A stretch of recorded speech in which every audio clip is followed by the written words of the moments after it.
everyone, welcome back to my channel. Apologies for the weird angle. It's the only place I can get semi-okay lighting and this clip won't be very long. In today's video, I am going to be seeing if I can finish my November TBR in the final week of the month. I have been reading a little bit more slowly recently, which is definitely one of my goals. I'm going to do a separate video of all of my reading goals for 2026.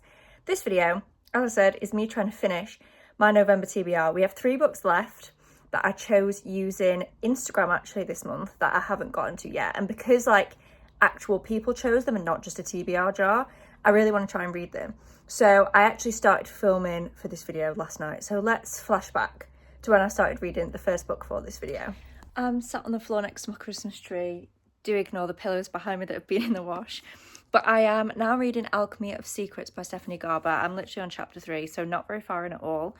And it's very different than what I expected. It kind of feels, I'll talk about the full synopsis in a sec, but at the minute it kind of feels like a knockoff Caraval taking place in LA rather than in like a magical world. I am very much hoping that this is going to get more magical, to be honest. I am. I just feel at the moment as if, I don't know, the vibe is a bit odd. Right, let me tell you what the book is about. So we've got our main character, Holland St. James. Is that her name? Holland something. Yes, Holland St. James. And I don't know how much to say without this being a spoiler. So there's basically this class that you can take with this mystery professor. And this class isn't like online anyway. You have to hear about it through word of mouth. And then you just kind of have to, I don't know, turn up to this class. And it does go on your transcript when you pass the class at the end of the year or semester or however long it lasts. It does count as like a real class. You just have to find it through word of mouth. And it seems like in this class, the professor gives it's not a real class. It's like the professor just gives loads of little clues and it's almost like a bit of a game. And our main character is very kind of in on this game. Like she's very, very intrigued by everything that she's learnt in this class. So we're following Holland. It's kind of skipping back and forth between chapters of the class and then chapters of Holland just going around LA. As I said, I'm literally on chapter 3, so I've not seen very much of it yet. But yeah, I don't know, the vibe is just very different from what I expected. It doesn't feel magical or whimsical yet. I'm hoping it will, because that was one of my favourite things about Caraval and about Once Upon a Broken Heart trilogy, was just how beautiful and whimsical the writing was, and I'm not getting that here yet. So either I hope the plot is going to be like incredible, or we're going to be getting some of that classic Stephanie Garber writing. But I will keep you updated. But also I want to show you the naked hardcover. First of all, I actually quite like the normal cover. I think this is quite pretty. And then also underneath the dust jacket, I think it's really cute. I just love like the stars and stuff on here. I love that it's not just like a spine with writing on. I love that it's got the little details. I always love Stephanie Garber's kind of naked hardcovers. I have the Once Upon a Broken Heart trilogy with the naked hardcovers, and they are also stunning. I'm going to chop some potatoes and talk to you about Alchemy of Secrets. I know the lighting's not great, but I'm just chopping potatoes, so I can't really do much about the lighting. But yeah, I'm going to talk to you about Alchemy of Secrets. I am on page 237, which is chapter 38. So I have that much left of the book to go. So we're getting quite near the end, and I am conflicted. Let me start. Actually, I don't have a peeler, so I am peeling these with a knife. Don't do that at home. Seek an adult, etc, etc. Okay, is this angle going to be, no, that's fine. So I'm conflicted. Am I having a good time reading this? Yes, I genuinely am. I am having a good time on a surface level reading this book, and it's nothing like what I expected. I don't think I've actually given you a proper premise for this book, because it's not what I expected at all. I'm just waving a knife around. Is this video going to get taken down? I don't know. Anyway, this is just not what I expected whatsoever. It's not whimsical. It's not fairy tale. It's nothing like, I was going to say it's nothing like Caraval. It actually is. Atmospheric wise, world wise, it's nothing like Caraval, and it's nothing like Once Upon a Broken Heart. So this is actually set in, apologies if any chefs are watching this. This is set in LA, in the modern world. And it's based around the idea that people in Hollywood gain fame from making deals with the devil. And our FMC is very, very interested in this. And we've got kind of two POVs, I guess, going on. So one of them is in third person following Holland, who is our FMC. And she has been attending these classes with this professor, which I think I mentioned. Did I mention this before? This professor does these classes that you can't find online. You have to do it through word of mouth. And she basically tells stories in the classes about, I need to wash my hands. She tells stories in these classes about like Hollywood and the whole devil thing. And we've got, as I said, 2 POVs. So in one of them, we're following Holland in third person. And then the other one is of the actual classes. So the chapter titles are like Folklore 517, The Bank, or whatever. These chapters are actually told in second person. So like, you are at the class, you are doing this, you are thinking this. And at first that was kind of baffling. I do think second person can be done very, very well in books, don't get me wrong. I've read a lot of books where it works beautifully. It threw me a little bit at the beginning of this one, I can't lie. I did find it slightly jarring, but it's grown on me. It has. I think you have to be careful with second person, but I think it's doing fine, this book. It's fine. So yeah, that's kind of what we've got.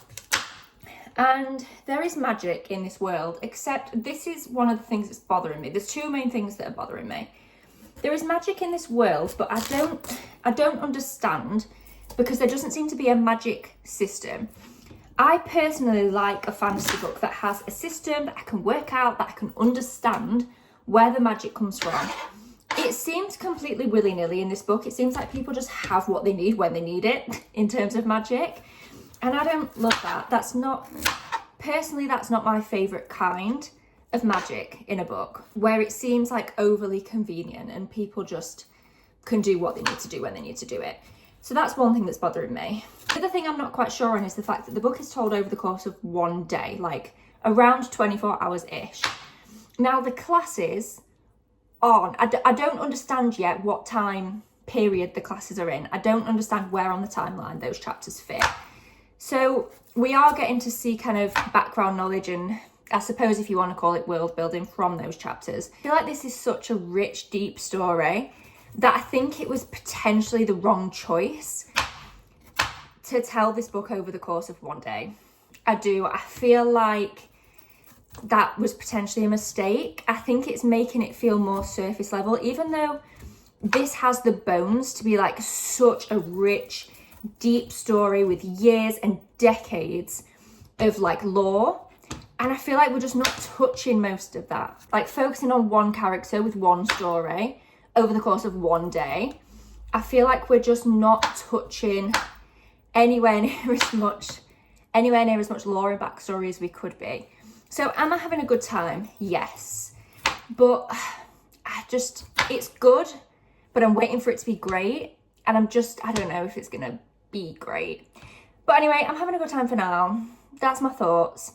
I'll come back when I've finished and let you know what my final thoughts for this book were, and then we'll choose the next book that we're going to read from my November TBR. Hello everyone. Book number 1 of the video is complete. I finished Alchemy of Secrets last night, so we've ticked a book off the remaining ones off my November TBR, which feels good. We've still got a few days left, so my fingers are crossed that we're actually going to be able to do this.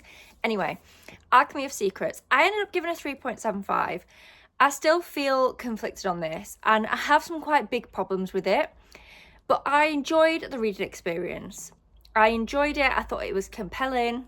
I didn't want to put it down. I was genuinely on the edge of my seat. My heart was racing at points in this book. I genuinely felt on edge at times whilst I was reading this.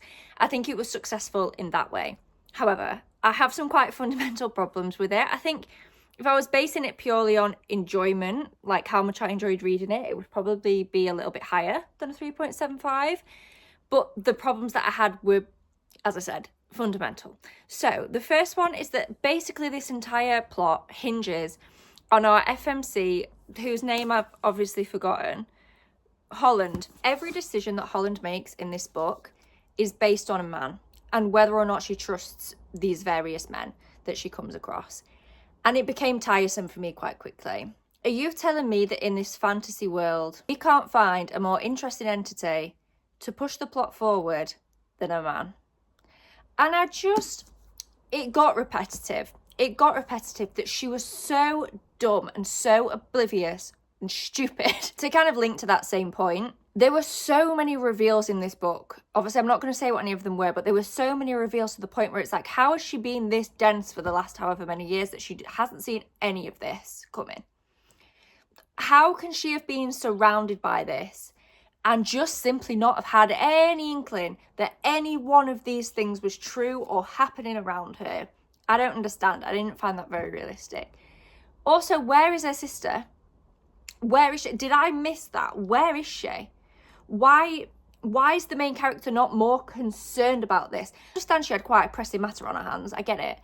But like, I just feel as if my sister seemingly fell off the face of the earth, I'd probably be a bit concerned about that.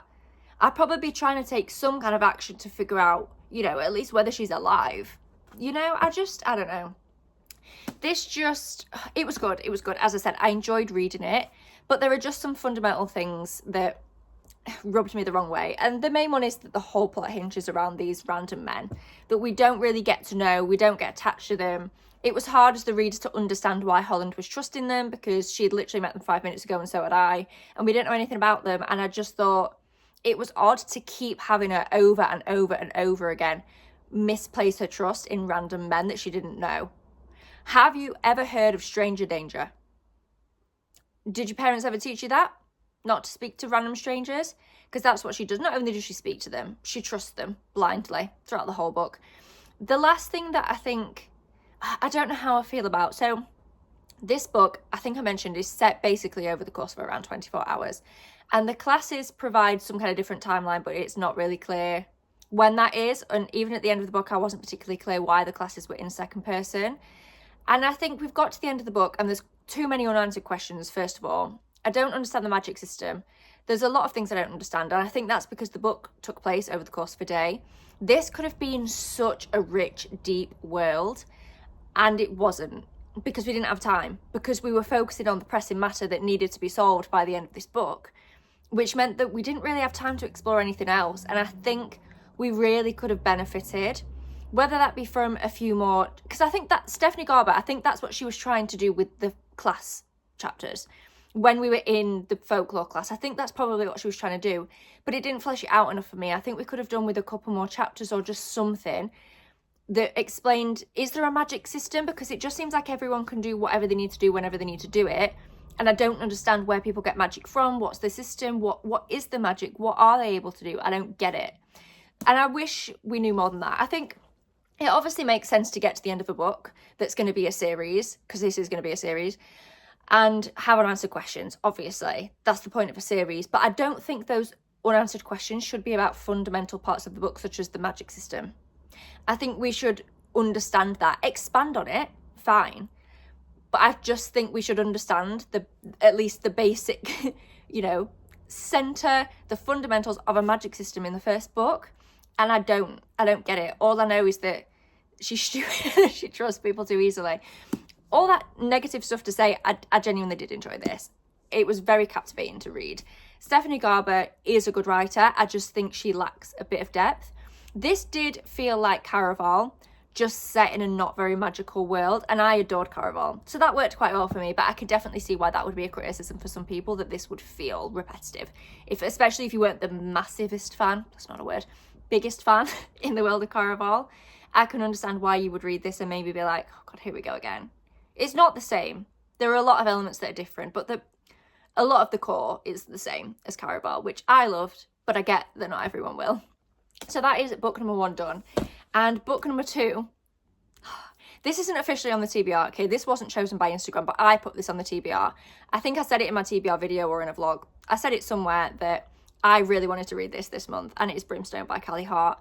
I wanted to read it as soon as it came out, but I was in the middle of so many books and I didn't want to rush this. So I have got it on audio. I started listening to it earlier. The Dual POV. Callie knew what she was doing. Carrion, forgot how funny he was. Love him. Obsessed with him already. What a guy. I'm not very far in. I've only read the prologue and then 2 chapters, I think. I'm on like chapter 3, which is like chapter 4 because of the prologue. No one cares. I'm not very far in, so I don't have any thoughts yet, but I am so excited to be reading this. So excited. I've been looking forward to this for so long. And then as my main physical read, I'm going to start Our Infinite Fates by Laura Stephen. I do have a physical copy, obviously, but I've not started it yet. So I can't really talk about that now, but I'll come back when I'm either 50% through one of those two books and give you my thoughts. I don't quite know how far in I am to Brimstone because I'm listening to it on Audible, and for some reason it isn't showing me how far in I am in percentage. I have no idea if Audible usually does that. I can't remember. Anyway, I'm not too far in. What I am is baffled. I am baffled. Why is there no cohesion in this book? It honestly feels like Hallie Hart just wrote a bunch of different scenes that she wanted these things that she wanted these characters to do, and it just plonked them in. I'm so confused. Like it just doesn't feel like a narrative. It doesn't feel like anything's linked together. Like they're just doing random things at random times, and I get what they're doing, but nothing links together. I don't know, this is really weird. I have no idea. I'm obviously going to keep listening and hopefully things start clicking together, but it's not even like there's little hints of how things fit together. I don't mean like we're supposed to be guessing what's going on. I just mean on a base level, there is no cohesion between anything that's happening. It feels like we're just bopping about all over the gaff and nothing feels sequential. I don't know. I just wanted to pop in and say that at this point, but I'm going to keep listening now. I'm on my lunch break from work, so I'm going to listen, probably nip out for a walk and hope that it gets better. Apologies for the awful angle and lighting. I'm not going to be here long. I'm now on chapter 34 of Brimstone, and my thoughts are essentially the same, that this feels like a collection of random scenes that have just been put together and don't link. There doesn't seem to be any cause and effect. Things seem to just be happening because. And I was trying to like validate the way that I feel, because everyone I've seen read this is giving it, I think everyone's given it 5 stars except one person I follow on Goodreads is giving it 4 stars. For me, this is giving like 3-star energy, and I just needed to validate myself in that. So I've been reading some non-spoiler reviews to make sure that I'm just like, because if it turns out that this is like the best thing ever written and I'm just in a bad mood or not feeling it, I would have put it down and picked it back up. But this review that I've just read perfectly encapsulates how I feel. And this person on Goodreads said, it's like this book is gatekeeping its own plot. And that's exactly how this feels. Book definitely isn't girl bossing, but it's certainly gatekeeping. And it's not even doing enough to gaslight. It's just go girl, give us nothing. Unfortunately, I am going to finish it. I'm going to try and finish it tomorrow. And I'll pop back in with my final thoughts, but I don't imagine they're going to be particularly inspiring thoughts, if I'm quite honest. Hello everyone. It is, what day is it? The 2nd of December. And when did I finish Brimstone? Did I finish it on the 30th? Yeah, I must have done. Yes, so I finished Brimstone on the 30th of November, just in the nick of time. And I gave it a 3-star. I just didn't love it, guys. I just didn't love it. It just felt like a cobbled together selection of scenes of things that Hallie Hart wanted these characters to do, and it felt like she just put them all in a book.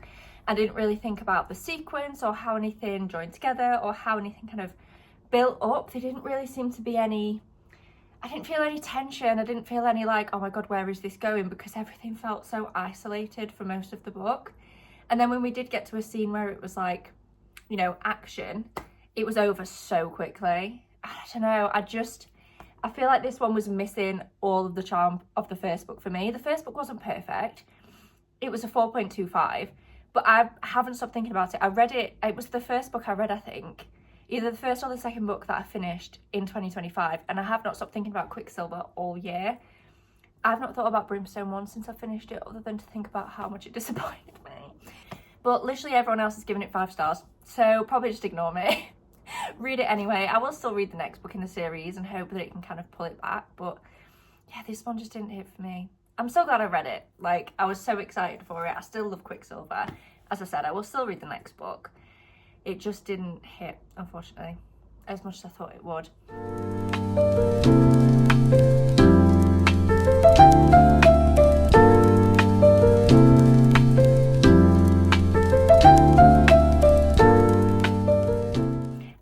also finished Our Infinite Fates. Actually, let me grab it because I've got that one here. So last night on the 1st of December, I finished Our Infinite Fates. So technically didn't finish it in November, but like close enough. 5 star. 5 star. I don't know if my taste is changing or if this has always been my taste, because when I think about it, like the fantasies that I've actually given 5 star, like even ACOTAR isn't a 5 star series for me, it's like a 4. Throne of Glass, it's like a 4.5 star series. My 5 star fantasies are like Our Infinite Fates, The Night Circus, Addie LaRue. So I don't know if my taste is changing or if I've just never really known what my taste is, but it's this. This was stunning, and I think the thing that worked the most, I've barely even spoken about this in this video, I'm very sorry. The thing that worked for me most, I think, about this book was the historical aspects. I wouldn't say I'm a history nerd. I don't know as much as I would like to about different points of history outside of like World War II, but I'm fascinated by history. I always seem to love a historical element in a book. Historical fiction is one of my favourite genres and always has been. The Book Thief is one of my top 3 favourite books of all time. I really love historical aspects in books, and basically the way that this is told is in flashback scenes. So the main present storyline is set in Wales in 2022, but then you flash back to like the 1900s, the 1800s, the 900s. Like you get to see so many different parts of history in different countries around the world, in different cultures, and I loved that about this. I'm not saying it was all historically accurate, and a lot of people have criticised this book because the past chapters are quite short, which I completely get. I would love another book, not even with a central plot line, but literally just following these characters through different points of history. I would love that. However, this was a 5 star in and of itself. I thought it was beautiful, tender. It wasn't necessarily romantic in a traditional way. You didn't really see them falling in love, which is usually a massive criticism for me. I usually hate books where you don't actually see them fall in love. But I just felt it in this book. I don't know, it felt so tangible. Like their love for each other felt so deep and tangible that it didn't really matter to me that I didn't get to see it on page. But yeah, I absolutely adored this. 5 stars. So happy that I read it. And if you have any other book recommendations that are anything like this, with like, I think this worked because my 2 favourite things are like historical, but soulmates. Soulmates always gets me. The whole like, in every lifetime, that trope always pretty much works for me. And it was in here in abundance. So if you have any recommendations of like historical soulmate fantasies, please let me know, because I love this and it was amazing. And that brings us to the end of this video because it is now the 2nd of December, so I failed. We still had Nora Goes Off Script to read. I am going to try and read it in December because it was chosen by Instagram, so I feel bad that I haven't read it. I honestly forgot that it was chosen by Instagram. I thought I'd put it on my TBR extra, but I hadn't. And by the time I realised that, it was too late. So I am going to try and read that one in December. But we managed to read 3 books that were on my TBR. And I'm glad I read all of them, even though they weren't all 5 stars. They were all books that I was excited about. I had a good enough time reading them all, especially Our Infinite Fates and Alchemy of Secrets. I'm still thinking about those books, and I did really enjoy the reading experience of them. So thank you so much for watching this video. Please give it a thumbs up down below if you enjoyed. Subscribe if you haven't already, and I will see you in my next one. Bye.